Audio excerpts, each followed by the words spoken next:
नमस्ते बच्चों। आज हम कक्षा 11वीं के लिए हिंदी की किताब आरोह, जो कि आधार की पाठ्य पुस्तक है, उसके पहले चैप्टर यानी पहले पाठ के बारे में जानेंगे। इस पाठ को लिखा है मुंशी प्रेमचंद ने और इस पाठ का नाम है नमक का दारोगा। साहित्य वह जादू की लकड़ी है जो पशुओं में, ईंट पत्थरों में, पेड़ पौधों में भी विश्व की आत्मा का दर्शन करा देती है। हमारे जीवन में साहित्य का वही स्थान है। नमक का दारोगा कहानी को मुंशी प्रेमचंद ने लिखा है। मुंशी प्रेमचंद का मूल नाम धनपत राय था। इनका जन्म सन 1880 में लम्ही गांव उत्तर प्रदेश में हुआ था। इनकी प्रमुख रचनाएं सेवा सदन, प्रेमाश्रय, रंगभूमि, निर्मला, कायाकल्प, गबन आदि थी। इन्होंने बहुत से कहानी संग्रह भी लिखे हैं और बहुत से नाटक और निबंध संग्रह भी हैं। इनकी मृत्यु सन 1936 में हो गई थी। मुंशी प्रेमचंद द्वारा लिखित नमक का दारोगा नामक कहानी मानव मूल्यों में आस्था जगाने वाली आशावादी कहानी है। इसमें सत्यनिष्ठा, धर्मपरायणता और कर्तव्य निष्ठा को सम्मानित किया गया है और उसे विश्व के दुर्लभ गुणों के रूप में बताया गया है। इस कहानी में हमें यह बताया गया है कि किस प्रकार से व्यक्ति ईमानदार रहते हुए भी अपना जीवन यापन कर सकता है और अगर वो अपने आदर्शों को ना छोड़े तो वो दुनिया में पूजनीय भी बन सकता है। कहानी इस प्रकार है कि जब अंग्रेज सरकार थी तो नमक बनाने पर रोक लगी तो सरकार में एक नया विभाग जो नमक विभाग के नाम से जाना जाता है वो बनाया गया। इसके दारोगा पद को बहुत अत्यधिक महत्वपूर्ण माना गया था। ऐसा माना जाता था कि ये जो दारोगा पद है ये बहुत ही ज़्यादा महत्वपूर्ण है। यहाँ तक कि बड़े बड़े वकील जो थे वो भी इस पद को पाने के लिए बहुत ही ज़्यादा इच्छुक या लालायित रहते थे। उन दिनों में क्या होता था कि फ़ारसी की एक दो प्रेम कथाएं अगर कह दी, मतलब कि अगर आपको ज़्यादा भाषाएं आती हैं तो आपको बहुत जल्दी अफसरी मिल जाती थी। अब बाबू वंशीधर जो कि इस कहानी के प्रमुख पात्र हैं, बाबू वंशीधर वो भी कुछ कहानियाँ, कुछ प्रेम वृत्तांत सुनकर अपने लिए रोजगार को ढूंढने निकले थे। उनके पिताजी ने उन्हें ये समझाया था कि नौकरी ऐसी ढूंढना जिसमें ऊपर की आय खूब हो। इसका मतलब कि जहाँ पर तुम्हें रिश्वत मिले ऐसी नौकरी को ढूंढना, क्योंकि मासिक आय जो हमको महीने पर तनख्वाह मिलती है वो तो पूर्णमासी का चांद होती है। पूर्णमासी का चांद तो एक ही बार निकलता है जो घटते घटते घटते एकदम दिखता ही नहीं है। लेकिन जो ऊपर की आमदनी होती है, जो पैसा है जो हमको मिलता है ऊपर की आमदनी से, वो एक ऐसा स्रोत है जिससे सदा प्यास बुझती रहती है। मतलब वो अपने बेटे को ही ये हिदायत दे रहे थे कि तुम क्या करना, रिश्वत ले लेना। इस उपदेश को पाकर वंशीधर बाबू नौकरी ढूंढने निकले। सौभाग्य से उन्हें नमक के दारोगा होने का सुअवसर मिला। ये बात सुनते ही उनके स्वजनों के, इनके घर के लोगों के हृदय में बहुत ज़्यादा खुशी और पड़ोसियों को बुरा लगने लगा। अब जाड़े की एक रात थी, जाड़ा यानी ठंड की रात थी और मुंशी वंशीधर को अभी यहाँ यमुना के पुल पर आए 6 महीने से अधिक नहीं हुए थे। मतलब कि उनको एक जगह पर नियुक्ति मिल गई थी और वो उस पुल पर आए सिर्फ उनको 6 महीने ही हुए थे। उन्होंने जल्दी ही अपनी कार्यकुशलता और उत्तम आचार से अपने अफसरों का मन मोह लिया था। अब कोई व्यक्ति बहुत मेहनती होता है, अच्छे से काम करता है तो उसके जो बड़े अफसर होते हैं वो उससे काफ़ी खुश हो जाते हैं। ऐसे ही बाबू वंशीधर से भी उनके अफसर काफ़ी खुश थे। दारोगा जी की नींद अचानक पुल पर से गाड़ियों की आवाज़ को सुनकर खुली। अब वो रात में सो रहे थे और वहाँ से कुछ गाड़ियाँ गुजरी तो उस पुल पर जो गाड़ियाँ जा रही थी उनकी आवाज़ सुनकर उनकी नींद खुली। वे हड़बड़ाकर उठ बैठे। बाहर आकर देखा कि गाड़ियों की एक लंबी कतार पुल के पार जा रही थी। मतलब कि अब वो दारोगा थे, उनको जिम्मेदारी दी गई थी। अब उन्हें ये पता नहीं था कि हमको किस प्रकार से अपनी गाड़ियों को जाने देना है। डांट कर पूछा, किसकी गाड़ियां हैं? थोड़ी देर सन्नाटा छाया रहा। पता चला कि पंडित आलोपी दिन की है जो दातागंज के हैं। मतलब कि एक पंडित जी थे, वो बहुत बड़े व्यवसायी थे, उनकी गाड़ियां थी और वो दातागंज में रहते थे। मुंशी जी नाम सुनकर चौंके। क्योंकि पंडित आलोपीदीन उस इलाके के सबसे प्रतिष्ठित व्यापारी थे। अब मुंशी जी एकदम चौंक गए कि ये क्या प्रॉब्लम हो गई, ये कहाँ से परेशानी हो गई, क्योंकि वो तो इतने अच्छे प्रतिष्ठित परिवार के हैं, वो रात में चोरी छिपे अपनी गाड़ियाँ कैसे लेके जा रहे हैं। उनका अंग्रेज़ों में भी अच्छा उठना बैठना था। उन्होंने पता लगाया कि उनकी गाड़ियों में नमक ले जाया जा रहा था। अब वो तो भाई नमक के दारोगा थे, अब वो एकदम से सतर्क हो गए। पंडित आलोपीदीन अपने सजीले रथ पर अर्धसुप्त अवस्था में चले जा रहे थे। रात का समय था तो उनको भी थोड़ी नींद जैसी आ रही थी, तो वो आधी नींद में जा रहे थे। उन्हें समाचार मिला, दारोगा जी ने गाड़ियां रोक दी है और वे घाट पर आपको बुलाते हैं। मतलब कि उनको ऐसा बोला गया कि दारोगा जी ने गाड़ियों को रोका है और आपको वहाँ पर बुलाया जा रहा है। पंडित आलोपीदीन को लक्ष्मी की शक्ति पर पूरा भरोसा था। लक्ष्मी यानी पैसा। उनको ऐसा लगता था कि मैं पैसा देके अपना सारा काम करा सकता हूँ, और उन्होंने ऐसा किया भी होगा, तभी तो उन्हें विश्वास था। वे मानते थे कि न्याय और नीति तो लक्ष्मी के खिलौने हैं। अतः निश्चिंत होकर दरोगा के पास पहुंचे और बोले, हम ब्राह्मणों पर तो आपकी कृपा दृष्टि रहनी चाहिए। अब ब्राह्मण थे, उन्होंने दारोगा जी को बोला कि हम पर कृपा दृष्टि बनाए रखो।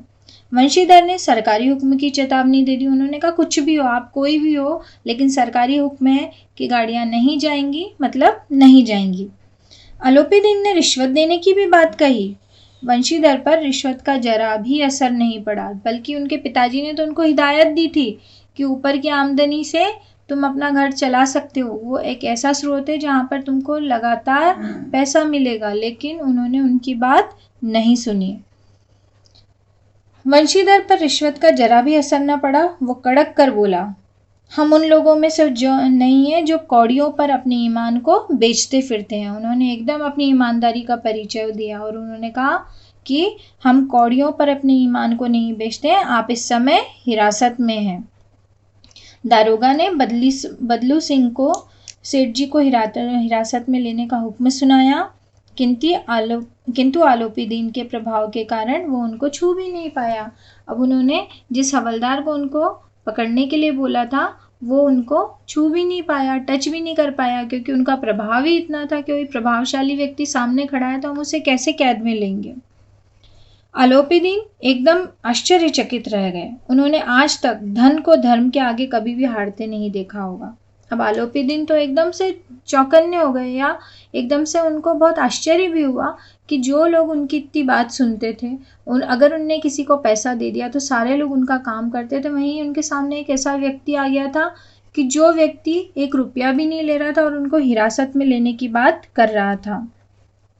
अतः वे उसके सामने गिड़गिड़ाए, दया की गुहार की, फिर भी वंशीधर पर कोई असर नहीं हुआ। सेठ जी ने 1000 रुपये तत्काल देने की बात भी कही। वंशीधर ने गर्म होकर कहा, 1000 नहीं, आप अगर मुझे 1 लाख रुपए भी दोगे तो मैं अपने मार्ग पे से नहीं हटूंगा। सेठ जी ने रिश्वत की राशि 5, 10, 15, 20, 30 और 40 हजार तक बढ़ा दी, लेकिन वंशीधर का ईमान नहीं डगमगाया।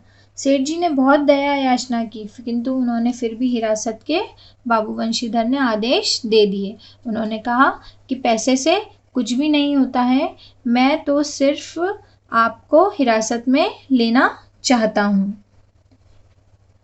इसके बाद में अगले दिन जब दुनिया ने सुना तो खूब बातें होने लगी।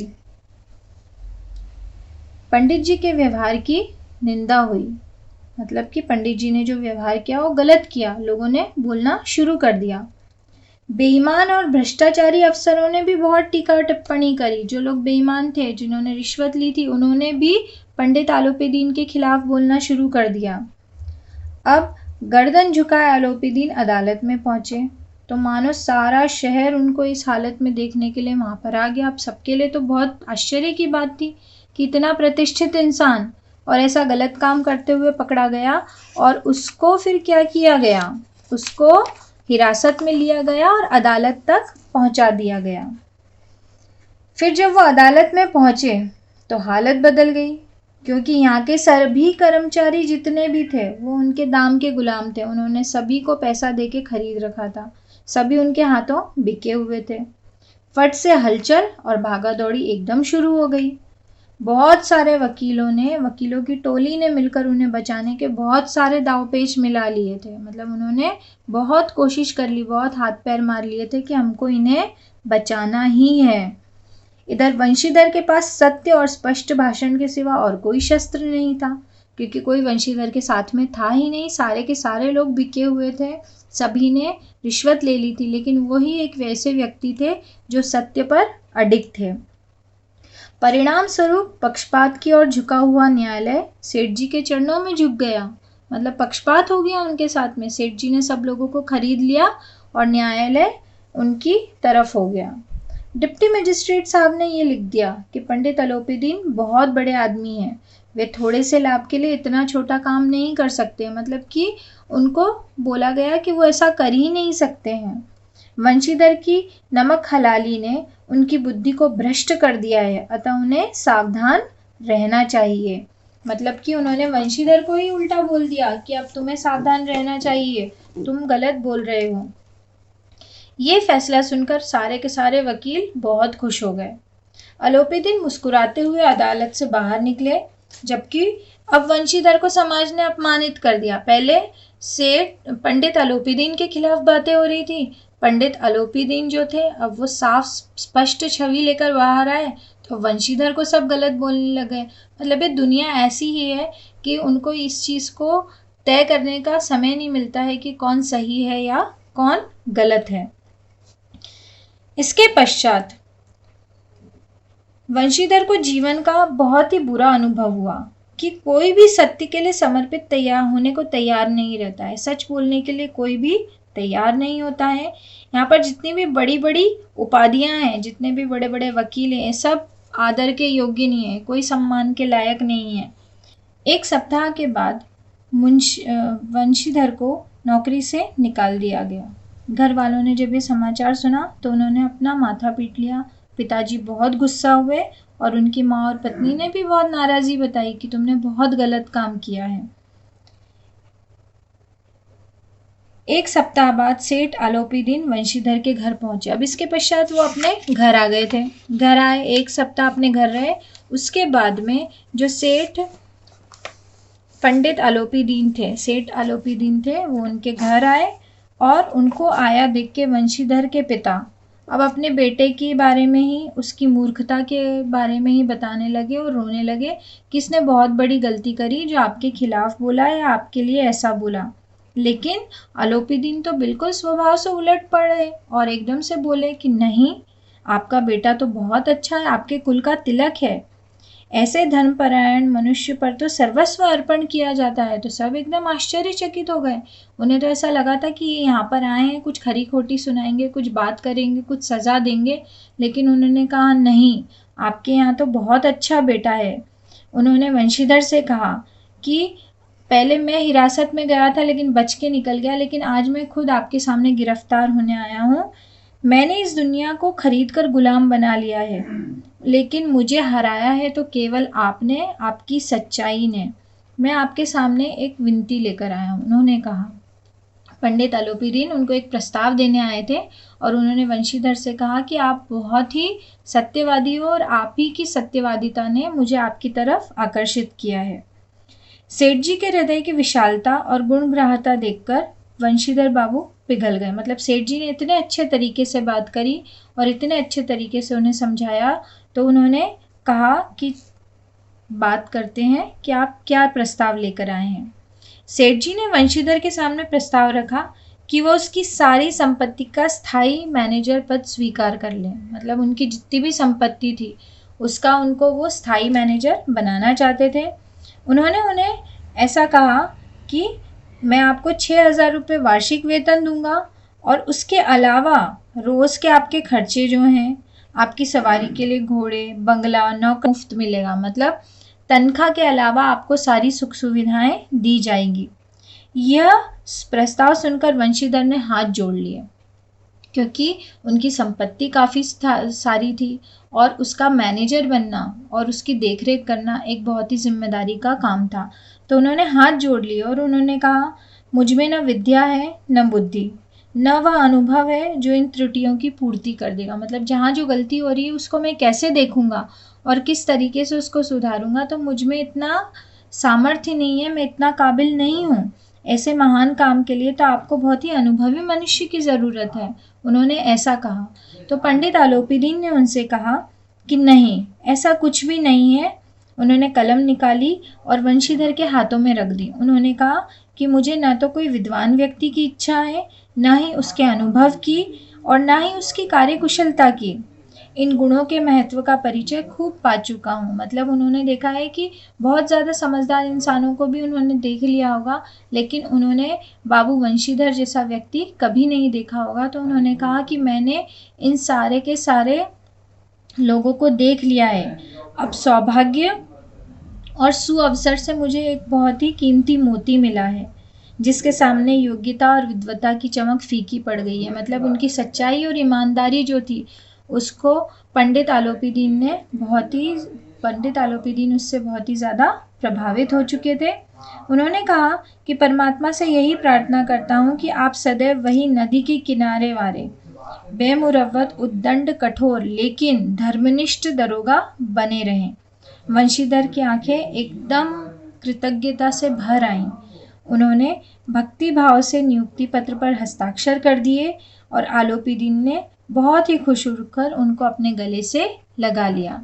मतलब ये कहानी जो है उसमें ये बताया गया है कि कोई सा भी काल हो, कोई सा भी समय हो, इंसान की सच्चाई और ईमानदारी का हमेशा उसको बहुत अच्छा ही फल मिलता है।